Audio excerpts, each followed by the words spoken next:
কাঁচা লঙ্কা আর টমেটো দিয়ে এইভাবে মাছের ঝাল বানালে বড় থেকে ছোট সবাই খুব ভালোবাসবে।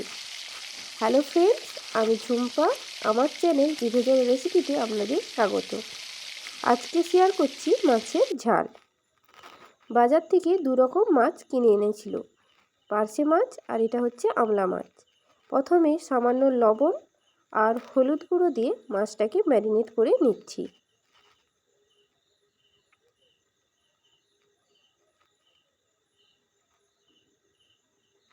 এবার এটা কিছুক্ষণ রেখে দেব। তারপর কড়াইতে দিয়ে দিলাম প্রায় 1 কাপ মতো রান্নার তেল। তেলটা গরম হয়ে গেছে, এখন মাছগুলোকে ভাজার জন্য দিয়ে দিচ্ছি।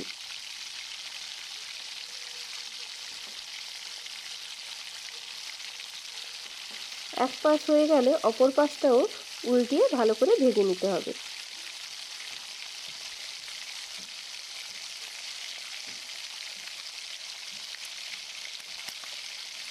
মাছগুলো ভাজা হয়ে গেছে, এখন তুলে নিচ্ছি।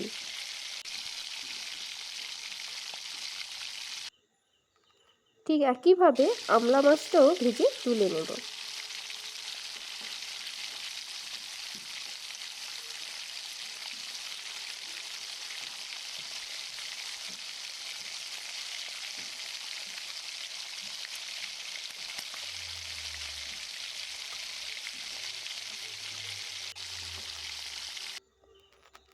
এবার ওই তেলে দিয়ে দিলাম সামান্য কালো জিরে, একটা বড় সাইজের টমেটো।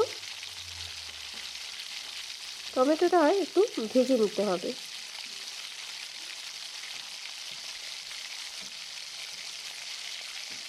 টমেটোটা ভাজা হয়ে গেলে দিয়ে দিচ্ছি কাঁচা লঙ্কা,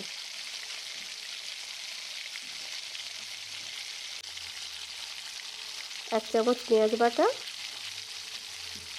দিচ্ছি 1 চামচ রসুন বাটা।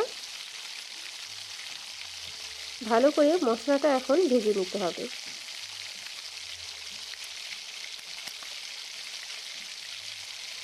পেঁয়াজ আর রসুনটা ভাজা হয়ে গেছে, এখন দিয়ে দিচ্ছি হলুদ গুঁড়ো,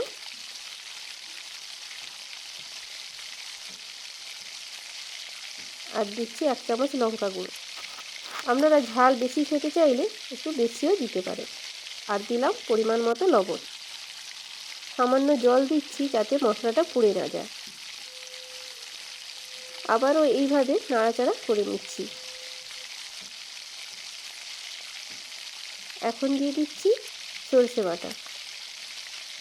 আমি এখানে সাদা সরষে ইউজ করছি, আপনারা চাইলে কালো সরষেও ইউজ করতে পারেন। আবারও একটু নাড়াচাড়া করে নিচ্ছি মশলাটাকে। মশলা রেডি হয়ে গেছে, এখন দিয়ে দিচ্ছি জল।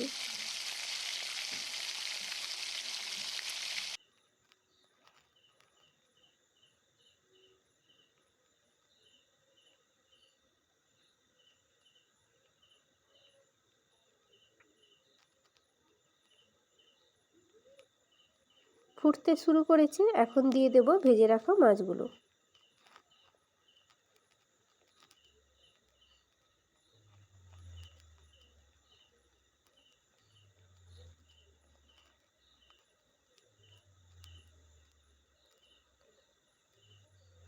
একটু মাছগুলোকে উলটপালট করে নিচ্ছি।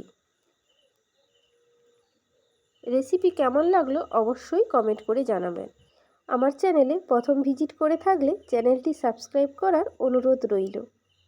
আমাদের মাছের ঝাল তৈরি হয়ে গেছে, এখন গরম ভাতের সঙ্গে পরিবেশন করুন, খেতে খুব ভালো লাগবে।